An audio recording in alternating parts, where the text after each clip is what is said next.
Et on reste sur les pistes avec cette étude publiée en début de semaine par l'Office fédéral du sport, une étude intitulée Sport Suisse 2020 qui s'intéresse à la manière dont les habitants du pays pratiquent les activités physiques. On y apprend que les 4 disciplines les plus prisées en Suisse sont, dans l'ordre, la randonnée, pédestre, donc, le cyclisme, la natation et le ski. Le ski qui n'est pratiqué que par un peu plus du tiers d'entre nous, 36,9% pour être précis. Mais cette proportion n'est pas du tout la même selon qu'on gagne plus ou moins bien sa vie, puisque les ménages qui disposent d'un haut niveau de revenus sont 3 fois plus nombreux à skier que ceux qui sont en bas de l'échelle des salaires. On va en parler avec vous. Ski Panatier, bonsoir. Bonsoir. Vous êtes guide de montagne et professeur de ski à Zermatt. Non, à Zermatt. Est-ce que vous avez été surpris par cette étude ?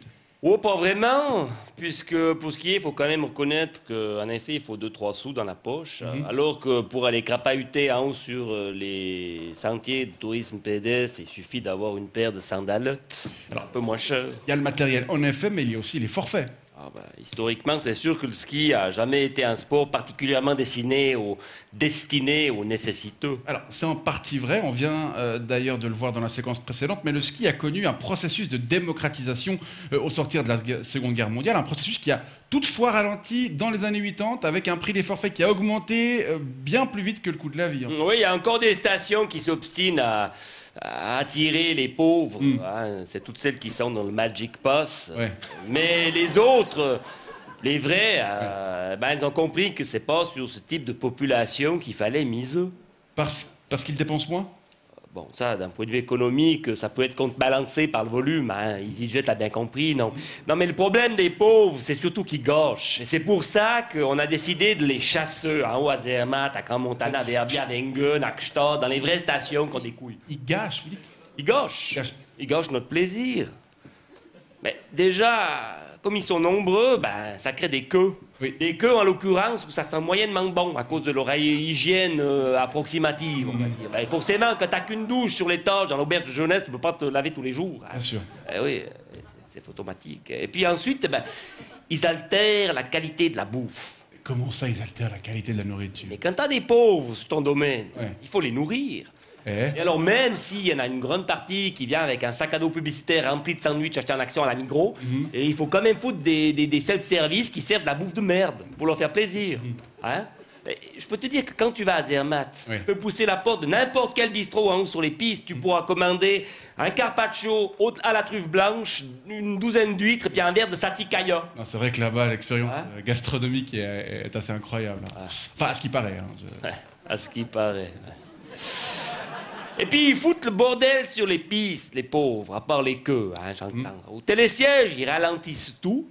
Étant donné qu'ils ont des combis vintage de merde foutus, qui n'ont pas la pochette pour foutre le forfait ici, Ah, ouais. devant chaque téléski, ils doivent aller enlever les gants, farfouiller dans la moins cour pratique. du fouet pour trouver le ticket. sûr. Pendant ce temps, il y a leurs gamins qui ont l'habitude de reskier, qui essayent de passer sous le tourniquet. Ouais. Et puis s'ils se font choper, potentiellement ça bloque la machine, puisqu'après chaque électrocution, il faut 3 minutes pour recharger la batterie. Après chaque électrocution. Électrocution ? Oui, en haut à Zermatt, quand il y a des types qui essaient de passer sous le tourniquet, on leur fout une branlée dans le cul. Dans le tourniquet. Il y a des électrodes. Ouais. Ah ouais, ok. Ça prend 3 minutes pour recharger. Ouais, donc ça devient un peu... Ça ralentit tout. Ça ralentit forcément. tout le processus. Ouais, ça ralentit tout le processus, je sais plus où j'en suis. Donc, Et puis, sinon, oui. c'est bon, j'ai retrouvé. Ah, ok, allez-y. Oh, j'ai retrouvé. Et puis... Oui, et puis ce qui est souvent... non, mais c'est bon, j'ai retrouvé, je te dis. Allez-y, lisez. Et puis souvent, les pauvres, Oui. autre point dans mon argumentation qui est quand même assez bien construite, l'attend tous puisqu'elle a été impatiemment. rédigée, Oui, souvent, les pauvres, ils skient comme des culs.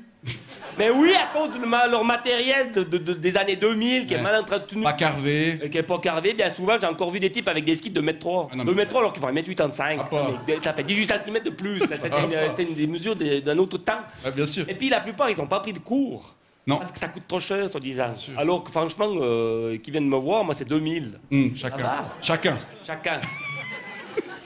Bon. Ils apprennent sur le tas, ils me disent. Ouais. Sur le tas de neige. Ouais, mais ça suffit pas à faire un bon skieur, ça je peux te le dire. Hein. Et puis pour couronner le tout, ils génèrent des coûts importants. Ils génèrent des sacrés coûts importants pour la société, les pauvres. Hein. Quel genre de coût important pour la société? Quand ils se briquent un croisé à cause de leur incompétence, faut bien aller les chercher au haut sur la piste avec. On va pas les laisser mourir sur la piste. Hein. Non, on aimerait bien des fois.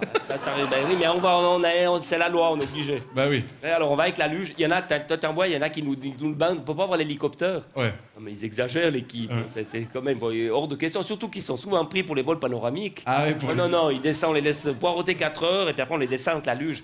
Et puis, il y en a aussi qui finissent tout bleus en fin de journée. Oui. Bah oui, à cause de l'hypothermie, ils ont des vestes de merde qu'ils ont achetées au crédit au centre social protestant. Talons de jean. Ils n'ont plus du tout, un Non, mais jean oui. avec des espèces de guettes en laine de merde et puis des machins qui ont plus d'isolation. Ouais. Alors ils finissent en hypothermie et puis on doit les foutre dans le jacuzzi pour les réchauffer. Après on doit changer l'eau. Ouais. Bah oui, parce qu'elle est toute intoxiquée. Non mais ça c'est que des emmerdements. cauchemar. Que des emmerdements. D'accord, on a compris. Moi je peux te dire que toutes les stations qui sont dans le Magic Pass, qui accueillent un cours des pauvres, eh ben, elles vont bien vite laisser tomber cette idée à la con là. Ouais. Ah bah oui, et puis elles vont faire comme nous. Forfait à 92 balles. Ouais. 105 avec l'Italie, plus 5 balles pour la carte. Et puis, total, ben, quand t'es 4 avec une famille à 4, ben, ça coûte 400 balles. Et puis, avec ça, t'as encore ni dormi, ni bouffé. C'est clair que c'est pas à la portée de toutes les bourses. Ouais, mais je peux te dire qu'en Zermatt, il y en a assez qui les ont suffisamment remplis, les bourses. Hein. Entre les Anglais, les Ricains, les Shintok, les Ruskov. Ah non, peut-être les Ruskov, on va pas. Peut-être s'en passer d'ici la fin de la saison. Il va peut-être falloir. Et... Peut-être faudrait qu'on les remplace. Bon, bah on verra si vos prédictions se réalisent. Guy Palatier, guide de montagne et professeur de ski à Zermatt, on vous remercie pour cet éclairage. Il a une chier quand même. Eh oui, je pense bien. Bonne soirée, merci beaucoup. Ouais,